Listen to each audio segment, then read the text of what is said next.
Welcome to IGTV, everybody, and we have with us Alexandra Koch. And Alexandria, first of all, I want to thank you publicly for coming on our Thursday conference call Thank you for having me. a way back and giving us an update on Al.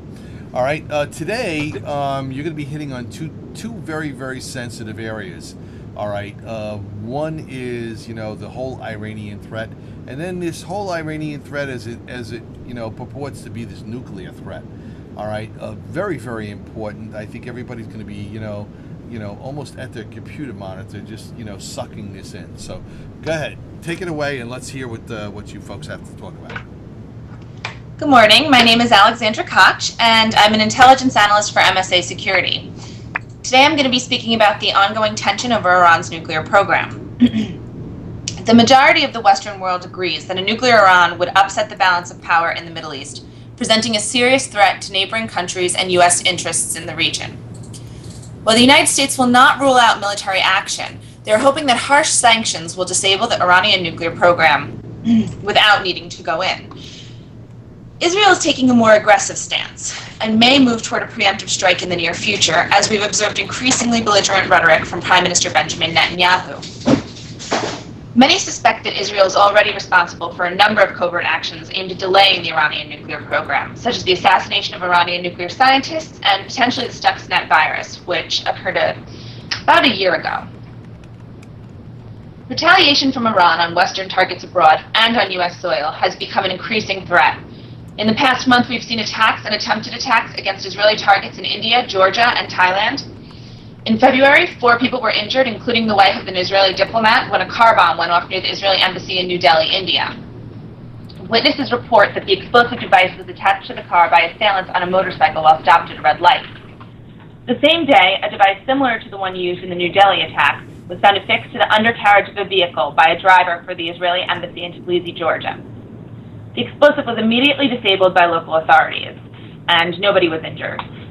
It's likely that these attacks were in retaliation for the assassination of nuclear scientists in Iran.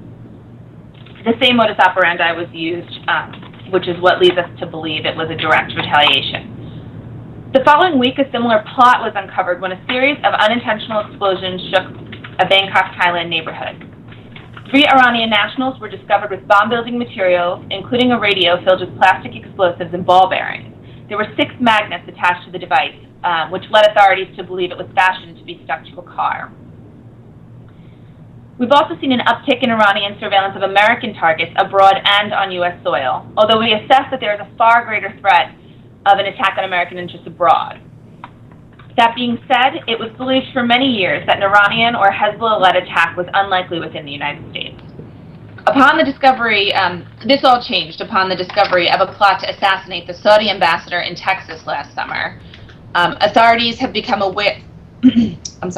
Since then, authorities have become aware that it is indeed possible that U.S. citizens could be targeted by Iran at home. Furthermore, there are at least 3 reports of known Iranian agents surveilling landmarks and tourist attractions in the New York City area over the past couple of years.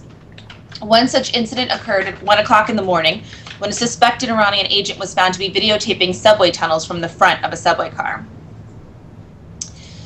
It is the hope of the United States government that the sanctions being employed by the United States and Europe will de-escalate the situation in Iran, halting its nuclear development. If these measures fail in the coming months, there could be serious implications for international security and the global economy. This includes fostering increased risk for Western interests, especially in the Middle East. There's particular concern that Iran may retaliate in the region against American troops, allies, military installations, ports, and embassies, or by closing the Strait of Hormuz, seriously limiting the world's oil route. With regard to the threat, Americans should be extra vigilant, as locations frequented by Western tourists, businesses, and embassies tend to be more vulnerable to terrorist acts, as security procedures in third world and developing nations are far more relaxed. Thank you. All right, that is certainly interesting. Certainly, we've been hearing a lot about the Straits of Hormuz and how that could impede the flow of oil, internationally around the world. So that is interesting in and of itself. On the nuclear end, is anybody coming up with any sense of timing on this? And how far along Iran is? That is a very tricky question. Recently, it's pretty much believed that Iran is a little bit further along than we thought they were originally.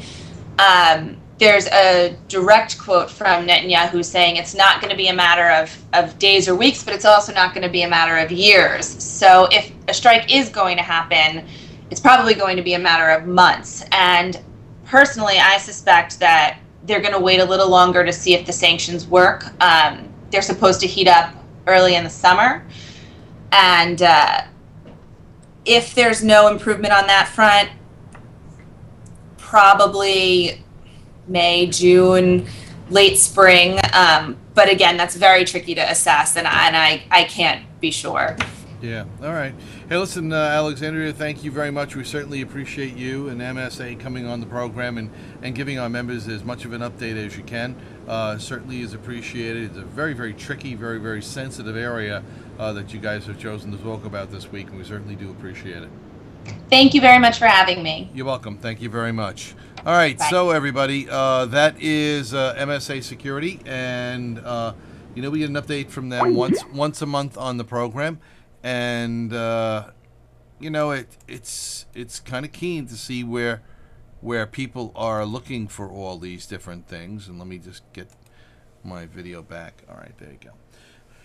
All right, it is a very, very sensitive area, and I